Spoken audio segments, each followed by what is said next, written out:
Goeiedag en welkom terug by hierdie week se AMT John Deere graanmarkoorsig.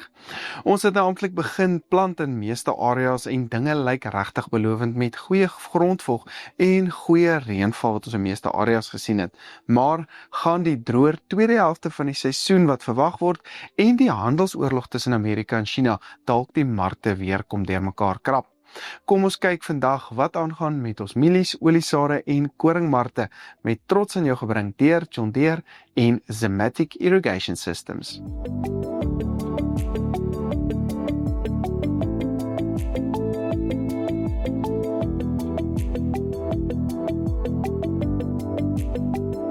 Onthou, al ons inligting is verniet en sal altyd verniet wees. Maar doen my asseblief 'n groot guns en subscribe op ons YouTube asook Facebook kanale. Dit help ons ongelooflik baie om hierdie video's aanhoudend vir jou te verbeter. In die graanmarkte het die witmielie spotprys dan onder druk gebly op R3.475 per ton met die Julie 26 prys op R3.540. Die geelmielie spotprys verhandel op R3.381 met die Julie 26 prys dan op R3.526. Die sojaboon spotprys bly laag op R6.825 met die Mei 26 prys nou onder die R7.000 merk op R6.991. Die sonneblom spotprys daal dan na R9.800 per ton, die Mei 26 prys ook laer op R9.316 met die Maart 26 sonneblomprys ook nou bietjie laer op R9.595. Die koringspotprys daal dan na R5.995 met die Desemberprys op R5.960. Die sorghum invoerpariteitsprys geland in Durban staan dan op R4.590. Uitgedopte Argentynse grondbone daal na R22.480 met die katoenprys dan ook skerp laer op R9.220 per ton laasweek.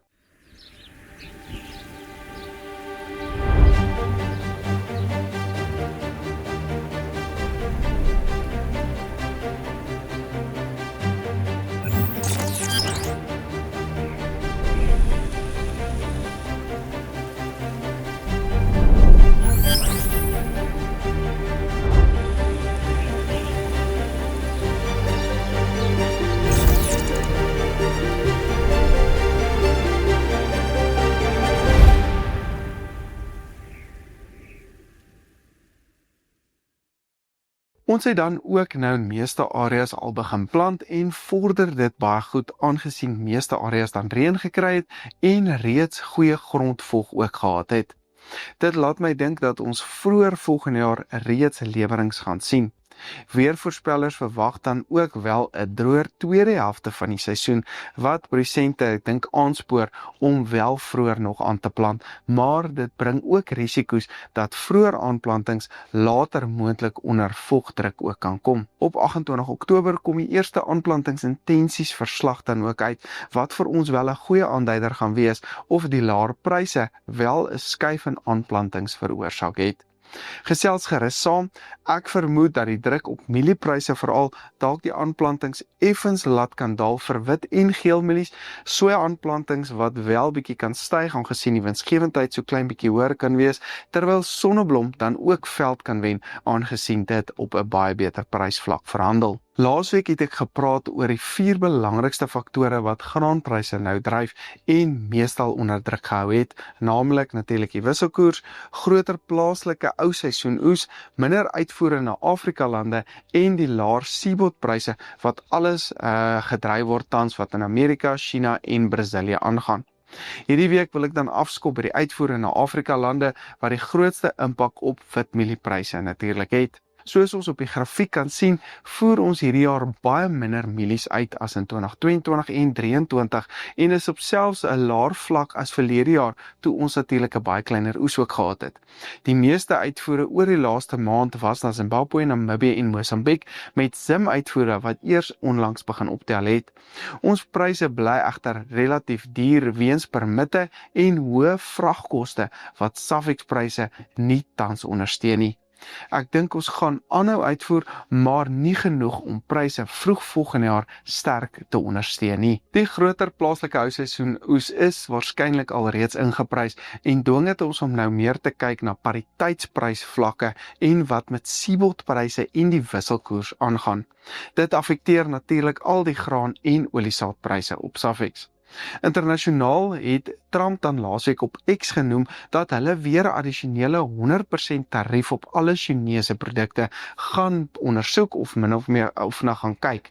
Dit lyk dus asof ons eerder weer 'n eskalasie van die handelsoorlog kan sien as 'n oplossing daarvoor, terwyl die Amerikaanse regering se shutdown verdere onsekerheid in die graanmarkte geskep het. Dis byna onmoontlik om te voorspel hoe hierdie situasie gaan uitspeel, maar my hoop is dat hulle voor die einde van die jaar weer 'n ooreenkoms en gelyke grond gaan vind. Hulle is baie afhanklik wel van mekaar. Intussen kan hierdie spanning pryse onder druk hou, terwyl weeromstandighede in Brasilië nou fyn dopgehou moet word, aangesien hulle ook besig is met hulle aanplantings. Enige droër weer of later aanplantings kan moontlik weer pryse ondersteun.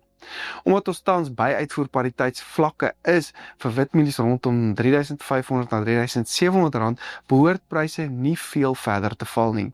As daar wel 'n ooreenkoms tussen Amerika en China gesluit word, kan pryse veral vir sojapryse sterk ondersteuning kry, terwyl 'n daling in goudpryse die rand effens kan laat verswak, wat ons plaaslike pryse verder weer kan opstoot. Wat sonneblom betref, is daar goeie ondersteuning rondom die R9.200 vlak vir Desember, wat persmarges weer positief maak. Die gevoel is dat voorraad teen die einde van Februarie baie laag kan raak vir sonneblom, wat pryse weer kan opdruk oor daai periode, maar vroeër aanplantings kan pryse reeds in Maart effens laat begin terugsak. Koringpryse behoort intussen relatief stabiel te bly. Laastens het vrede in Gaza en verhoogde produksie deur OPEC van oliepryse natuurlik nog laer gestoot, wat hopelik dan tot 'n laer dieselprys ook kan lei en die insetkostes vir ons produsente hopelik positief beïnvloed en bietjie laer kan maak. Hierdie episode word met trots aan jou gebring deur John Deere en Zematic Irrigation Systems. Besoek ook gerus AMT se webtuiste by amtrends.co.za vir ons nuutste pryse, video's en gedetailleerde verslae. Maar ek sit al die skakels na sosiale media platforms en die WhatsApp groepe dan ook in die beskrywing onderaan. Ek is Dr. Johnny van der Merwe en dankie dat jy ingeskakel het.